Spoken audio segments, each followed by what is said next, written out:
Banki Raamis baankiin guutumaan guututti dhalarraatiin bilisateen gaafii uummataa amatamummaa damee faayinaansii fi tajaajila baankiin dhalarraa bilisatee deebisuudhaaf fooyya'insa poolisii mootummaan taasisee hordofuudhaan lakkoofsa Awurooppaa waxabajjii 4/2023 hayyama hojii jalqabuu baankii biyyoolessaarraa argateen abbootii aksiyoonaa 6325 kaapitaala galmaa'ii birrii biiliyoona 2.1 hojii kan jalqabe.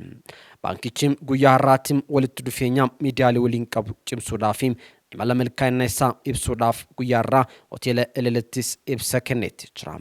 Baankichi imala milkaa'ina jajjabeessaa bara kana keessatti dabarsuu ibsuudhaan bara baajataa 2024-2025tti galii waliigalaa birrii miiliyoona 400 ol galmeessee gara bu'aa olaanaatti ce'ee jiraachuun hojii raawwachiisaan olaanaan Baankii Raamis Obbo Aliim Ahimad himanitti jiru.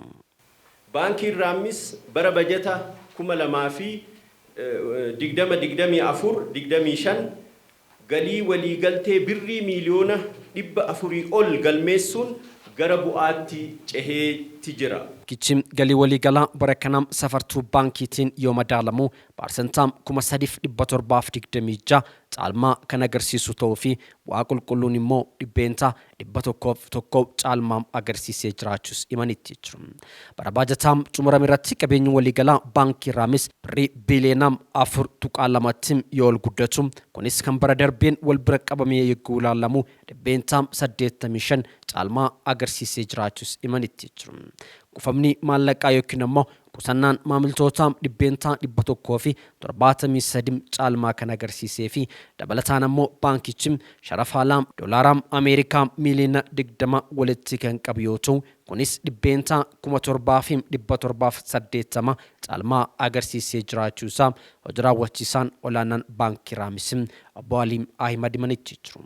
Bara bajata xumura kanatti qabeenya waliigalaa baankiin keenya birrii biiliyoona 4.2 yoo ol guddatu kuufanni mallaqaa yookaan immoo qusannaan maamiltoota dhibbeentaa 173 caalaa agarsiisee jira jechuudha. Dabalataan baankiin keenya sharafa alaa doolaara Ameerikaa miiliyoona 20 oliin kan qabu yommuu ta'u kunis dhibbeentaa 780 caalmaa agarsiisee jira jechuudha. Baankiin Raamis maamiltootaaf dhiyaachuudhaan dameewwan 47 tajaajilaaf banaa taasisee hojiirratti argama. Gama maamiltootaa horachuutiin ammoo bara baajataa xumurame irratti lakkoofsi maamiltootaa waliigalaa 352 kan qaqqabe yoo ta'u kanaanis baay'ina maamiltootaa dhibbeentaa 93 caalmaa agarsiisee jiraachuus himanitti jiru. Gama tajaajila dijitaalaatiin wal qabatee Baankiin Raamis teekinooloojii fedhii maamiltootaa guutuu fayyadamuun tajaajila baankii isaa ammayyeessuu irratti kan argamu ta'uunis ibsameera.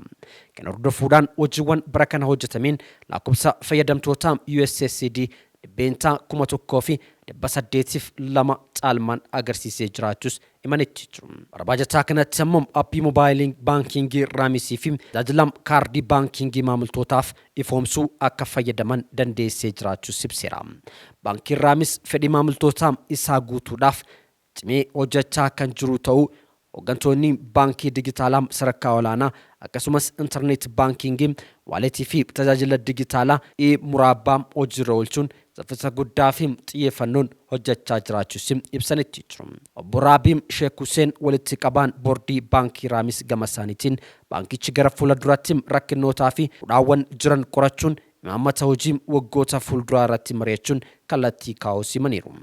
Baankichi tarsiimoo dhaabbataa kan waggaa 3 qopheessee tajaajila fedhii maamiltootaa guutuudhaaf guddinatti fufiinsa qabu mirkeessuuf ga'umsa adeemsa hojjettootaa teekinooloojii dabalataa hidhachuun hojjettoota ga'umsa qaban qindoominaan horachuun imala milkaa'inaa akka itti fufuus Obbo Raabiin itti dabaluudhaan dubbataniiru.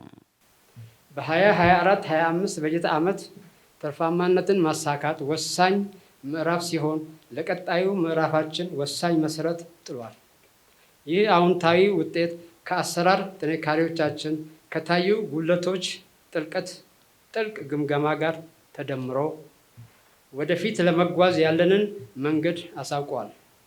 ስለሆነም በዚህ መሰረት ላይ መልካም ስራዎችን እየገነባን ተግዳሮቻችን በዚህ እየፈታን በስኬት ለመቀጠል ባንካችን በ2025-26 2027-28 ድረስ የሚተገበር የ3 ዓመት የኮርፖሬት ስትራቴጂ ቢዝነስ ሞዴል እና የኦፕሬሽን ሞዴል ጨምሮ ከአስቸኳይ ተቃዋሚ መዋቅር ወይም ኢንስቲትዩሽናል ስትራክቸር ጋር በማዘጋጀት አጽድቋል።